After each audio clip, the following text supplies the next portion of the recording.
runs down into this tray, which is slightly sloped so that it goes down and meets this tube, which feeds into the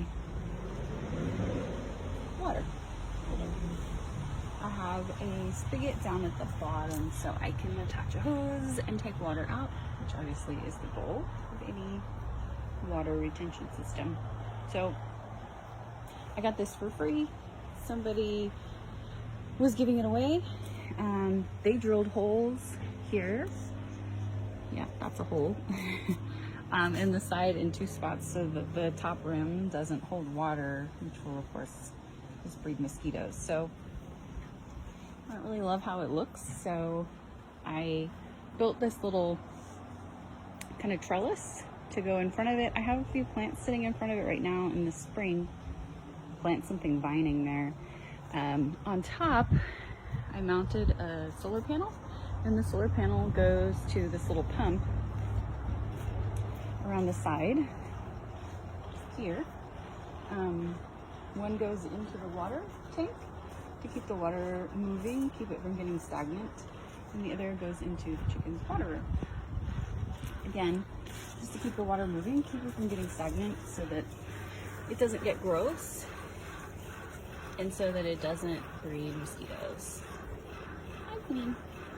So this is the run. I have a little roost inside there for them, which they used to use a lot and they don't use so much anymore. The run is covered to about here. So this portion is about 3 feet tall and it's covered so it stays nice and dry under there for them. And then this section here is about 5 feet tall. It's partially covered. So some rain does get in, but I put this cover over the section where their door is so that as it rains, it won't get wet inside. So they have some access to, you know, fresh, wet ground, which they definitely find lots of bugs in, dig around, scratch around in. Hi, Callie. And find bugs. And then this is one of their feeders over here. You're blocking the way, Callie. It's made of PVC. It has a cap on the top that I can remove to add food, and then on the bottom I can also add a cap, so if I'm trying to keep rodents out, it's an option. I don't really cap it every night necessarily, but I can, so if that ever becomes a problem. Callie's very curious to know what I'm doing. So I have this baby gate, which I attached. There you can see it's open, and I can close it to keep them in this part of the run or out, depending on which part of the run I want to do work in. There's something I'm doing that I really want to keep them out of. We have an auto door. We have the omelet auto door. It works great, by the way. We have it set to open at sun up and close at sundown. So I have this door on the 5-foot-high section, which I keep a carabiner on just to keep any raccoons from being able to get in there. And then I have the string attached, so when I'm inside I can close it, and then the string operates the latch so I can get out. I don't get trapped. The coop itself is, I don't know, about 7 or 8 feet tall in total. And then underneath it, they have access, they can run around. That part stays nice and dry, and I think it stays a little bit warmer. And they definitely hang out in there a lot and take dust baths and things, scratch around, find worms. This section here, I built tall, I think it's 6 feet tall. I built it tall enough so that I can go inside and stand up and do things that I need to do in there. I attached this higher door to this part so I can open it and toss things in for them without risk of them running out. I really only have one bird. That's Callie there, the little white one, who's flighty enough to try to fly out. She hasn't yet. I do keep an eye on it. But over here, I have a compost ring set up. It's on a plastic pallet that I picked up for free. And I put wheels on it, so when I need to move it to do something, it's just a little bit easier than trying to drag it. So when I clean out the coop, I take everything and put it into the compost ring, and obviously I also pile things like napkins, paper towels, the wrapper from Chinese food takeout, that sort of thing. I don't put any actual food in there. I really try to be cognizant of not attracting rodents, so no food goes in there. But I put lots of green material from pulling weeds and trimming the trees and that sort of thing in there, along with the scraps from when I clean out the coop. All goes in there, breaks down. It's convenient because it's right next to the chicken running coop, so as I'm cleaning things out, it just goes right in there.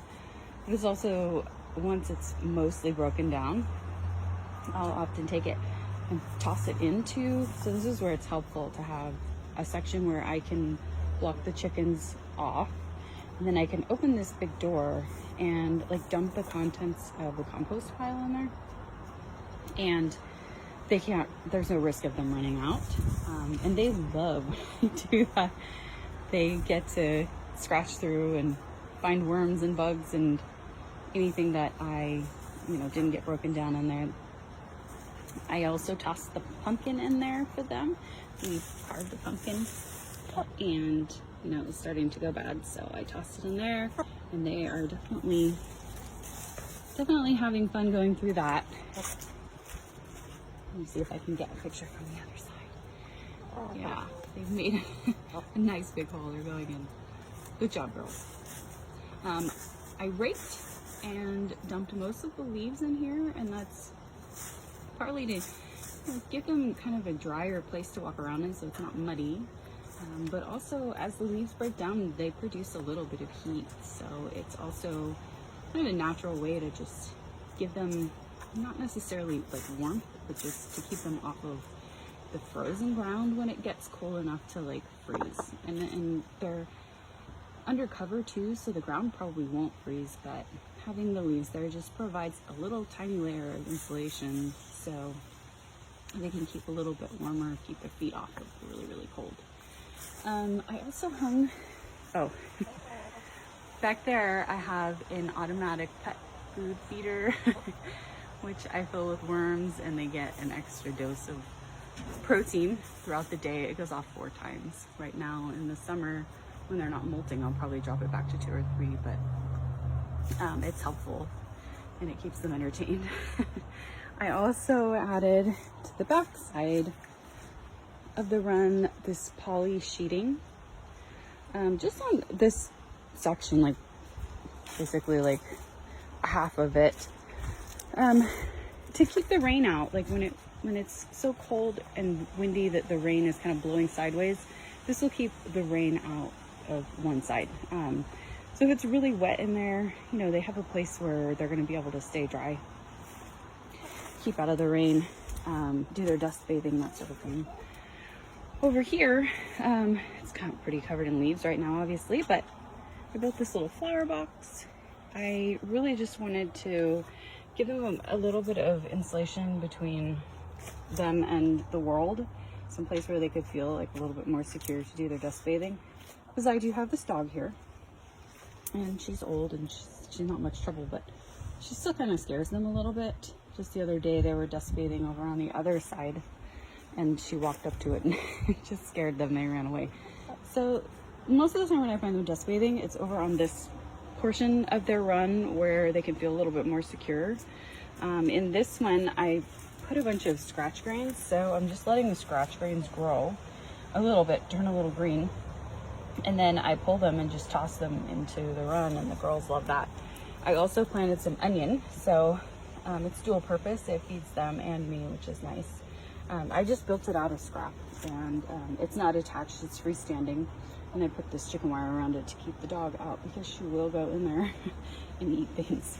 And then this is actually a different chicken feeder that I made when they were younger, and their heads are too big to get inside the hole now, so I still have it. I might use it. I'm thinking about getting a coil set up, so I haven't decided what I'm going to do with it yet, so it's just sitting there. Over on this side, I have this pipe set up with a little cap that I can take off, and inside, getting pretty low, I need to fill it. I put the crushed oyster shell.